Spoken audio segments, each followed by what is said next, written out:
और मैं आपको एक एक एयरबेस की पूरी जानकारी दूंगा, क्योंकि ये पाकिस्तान के सीने पर भारत का वार है।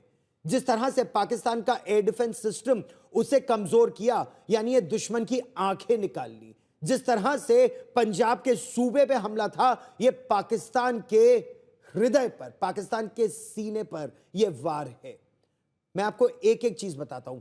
नूर खान एयरबेस पाकिस्तान का कमांड एंड कंट्रोल सेंटर है रावलपिंडी में। यहीं पर पाकिस्तान के आर्मी चीफ और सभी ताकतवर सैन्य अधिकारी बैठते हैं। पाकिस्तान के प्रधानमंत्री वहीं से करीब 20 किलोमीटर दूर इस्लामाबाद में बैठते हैं, लेकिन जब nuclear command and control structure आना होता है तो यहीं पर आते हैं, नूर खान एयरबेस पर। वहीं सटीक वार किया भारत ने सरगोधा, और सरगोधा पाकिस्तान का सबसे सुरक्षित समझे जाने वाला, यानी सरगोधा की सुरक्षा की अगर बात की जाए तो वहां एक नहीं, दो नहीं, तीन नहीं, 4 लेवल्स पर उनका एयर डिफेंस सिस्टम है। वहां पर अचूक वार किया किराना हिल्स के बेहद करीब। वहां पर किराना हिल्स में उनके न केवल परमाणु हथियार रहते हैं, बल्कि उसके पास उनके F-16 लड़ाकू विमान रहते हैं, JF-17 थंडर लड़ाकू विमान रहते हैं। उनके सरगोधा एयरबेस पर सबसे बड़े और पुराने एयरबेसेस में से एक सरगोधा है। गोला बारूद, ये पूरा परिसर वहीं है, और यही किराना हिल्स में, उन पहाड़ियों में उनके पास परमाणु हथियारों का भंडारण भी है। नूर खान एयरबेस के पास कहूटा में वो खान रिसर्च लेबोरेटरी है, और वहां पर पाकिस्तान का परमाणु हथियार कार्यक्रम का आधार वही है। यह प्लांट परमाणु सामग्री के संवर्धन के लिए बेहद महत्वपूर्ण है। और इसी तरह इस्लामाबाद के पूर्व में, और हम आपको ये सारी चीजें मानचित्र पर भी दिखाएंगे, निलोर में रीप्रोसेसिंग प्लांट है, जहां पर परमाणु ईंधन के कॉम्पैक्ट परमाणु हथियार यहां पर बनाए जाते हैं। खैर, यह जानकारी पब्लिक डोमेन में है, लेकिन एयर मार्शल A.K. भारती ने क्या कहा, किन शब्दों में, और राष्ट्रकवि रामधारी सिंह दिनकर ये कह भी चुके हैं कि रामचंद्र जी किस तरह से 3 दिन तक रास्ता मांगते रहे, नहीं मिला। फिर उन्होंने क्या किया, रामचरितमानस का उदाहरण किस तरह से एयर मार्शल भारती ने दिया, आप खुद सुनिए। Is there a confirmation that we actually hit Kirana Hills, or we were careful of not to do any such thing? Thank you.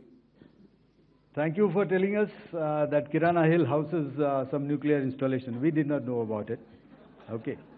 And we've not hit Kirana Hills, whatever is there. Okay. I did not brief in my briefing yesterday. Thank you. तो हास्य भी है, व्यंग्य भी है, और plausible deniability भी है। बहुत सटीक तरीके से पाकिस्तान के परमाणु हथियार से जुड़े ये जो उनका अलग अलग केंद्र है, ये हम पूरे पाकिस्तान के मानचित्र पर आपको दिखाने का प्रयास कर रहे हैं कि कहां उनके पास क्या है। उनके पास निलोर में रीप्रोसेसिंग प्लांट है, कहूटा में उनका संवर्धन संयंत्र है, मुशाफ एयरबेस, और ये नाम याद रखिएगा, मुशाफ एयरबेस, इसको टारगेट किया गया। यहां पर उनके पास उनके F-16 है, गुजरावाला में उनका गैरिजन है, सरगोधा, ये दूसरा नाम याद रखिएगा, सरगोधा बहुत महत्वपूर्ण पाकिस्तान का गैरिजन है। सरगोधा में एक एयरबेस है, उसको टारगेट किया गया। रफीकी एयरबेस, यहां पर उनके पास न केवल उनके मिराज 3 और मिराज 5 हैं, बल्कि उनके F-16 यहां से ऑपरेट करने में पूरी तरह से सक्षम है। बहावलपुर न केवल आतंक का गढ़ है, पाकिस्तान की सेना का 31 कोर भी यहां पर है। अगर बहावलपुर में एक आतंकी ठिकाने को, जैश ए मोहम्मद के बड़े ठिकाने को निशाना बनाया जा सकता है, तो बहावलपुर गैरिजन भी। फिर जो उनका शहबाज एयरबेस है, वहां पर भी उनके पास उनके F-16 है। पानो अकील गैरिजन है, उकारो गैरिजन है, मसरूर एयरबेस, एक बार फिर आप याद रखिएगा, ये उनके बहुत महत्वपूर्ण भारत की सीमा से के पास, ये उनके जिस तरह से फैकल्टी ऑफ अमेरिकन साइंटिस्ट के मुताबिक यहां से पाकिस्तान का पूरा परमाणु कार्यक्रम चलता है। फिर अगर आप दूसरी तरफ अगर आप जाके देखें, पंजाब का ही सूबा या फिर सिंध का उनका सूबा, उनमें उनके पास और क्या क्या है, जिस तरह चश्मा का रीप्रोसेसिंग प्लांट है, यहां पर प्लूटोनियम की रीप्रोसेसिंग होती है। डेरा गाजी खान में उनका एक न्यूक्लियर कॉम्प्लेक्स है, खुशाब न्यूक्लियर कॉम्प्लेक्स, यहां पर भी प्लूटोनियम की रिप्रोसेसिंग होती है। फिर जो उनका मिसाइल कॉम्प्लेक्स है वो शाकादारा में है। ऑर्डिनेंस फैक्ट्री, यहां पर उनके वॉरहेड का प्रोडक्शन होता है, उसका भी हमने आपको मानचित्र में दिखाया कि गढ़वाल संवर्धन उनका कहां है। नेशनल डेवलपमेंट कॉम्प्लेक्स जो फतेह जंग में है। चश्मा रिप्रोसेसिंग प्लांट के बारे में मैं आपको बता ही चुका हूं। ये पूरी तरह से न केवल दुनिया के सामने है, लेकिन पाकिस्तान घबराया क्यों, यह भी आपको इससे साफ तौर पर पता चल जाता है। मंजीत नेगी मेरे सहयोगी ताजा जानकारी के साथ हमारे साथ जुड़ रहे हैं। मंजीत, जमीनी स्थिति की अगर बात की जाए तो भारत ने पाकिस्तान को साफ तरीके से बता दिया है, भय बिनु होत न प्रीत, यानी हम जो करना चाहते थे हमने कर दिया। अब डीजीएमओ लेवल टॉक्स में किस बात की हम उम्मीद करें, आगे किस तरह से अब शांति को आगे बढ़ाया जाएगा? गौरव, थोड़ी देर बाद 5 बजे के आसपास ये माना जा रहा है कि साउथ ब्लॉक में हॉटलाइन के जरिए लेफ्टिनेंट राजीव घई जो डीजीएमओ हैं वो बातचीत करेंगे, संपर्क साधेंगे। और पहले ये बातचीत आज दिन में होनी थी। और जहाँ तक आज तीनों हमारे जो डीजीएमओ हैं, डीजी एयर ऑपरेशन है, नेवल ऑपरेशन है, उन्होंने जिस तरह की चीज़ें सामने रखी, और ख़ास तौर से अगर डीजी एयर ऑपरेशन की बात करें, एयर मार्शल भारती की, तो उन्होंने ये पूरी तरह से साफ किया, जिस तरह से तस्वीरें दिखाई कि पाकिस्तान का कोई ऐसा एयर बेस नहीं है।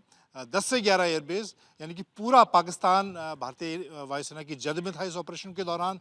और पाकिस्तानी भारतीय वायुसेना ने अपनी मर्जी के मुताबिक जहां पर हिट करना था वहां पर टारगेट को हिट किया।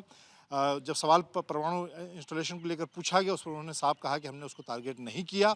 लेकिन ये साफ संदेश पाकिस्तान को देने की कोशिश की गई कि भारत की सेनाएं, खासतौर से भारत की वायुसेना की बात की जाए, वो कहीं पर भी पाकिस्तान के किसी भी कोने में मिसाइल, ड्रोन और किसी भी सिस्टम से पाकिस्तान को नुकसान पहुंचा सकती है। तो ये पाकिस्तान के लिए एक बहुत बड़ा मैसेज। और ये लगातार दूसरा दिन है गौरव जब सेनाओं की तरफ से प्रेस कॉन्फ्रेंस की गई। पहली बार ये भी बताया गया कि पाकिस्तान ने किस तरह से चीन और तुर्की के जो ड्रोन्स का इस्तेमाल किया, उनकी फ़ोटो पहली बार सेनाओं की तरफ से दिखाई गई। पाकिस्तान की मिसाइल की फ़ोटोग्राफ दिखाई गई।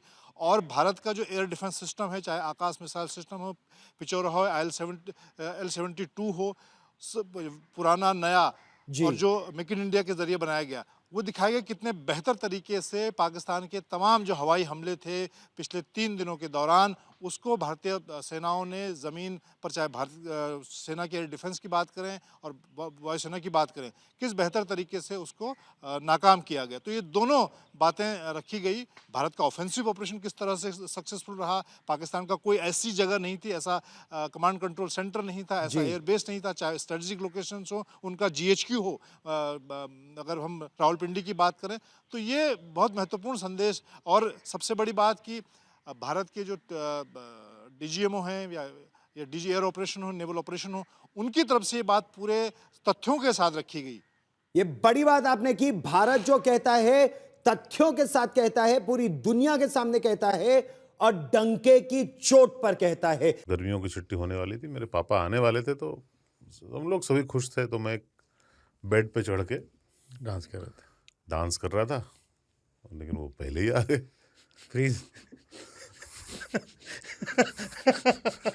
तो मैं उस समय तो कंटिन्यू नहीं कर सकता था ना, तो फ्रीज फ्रेम टाइप का हो कसम पैदा कर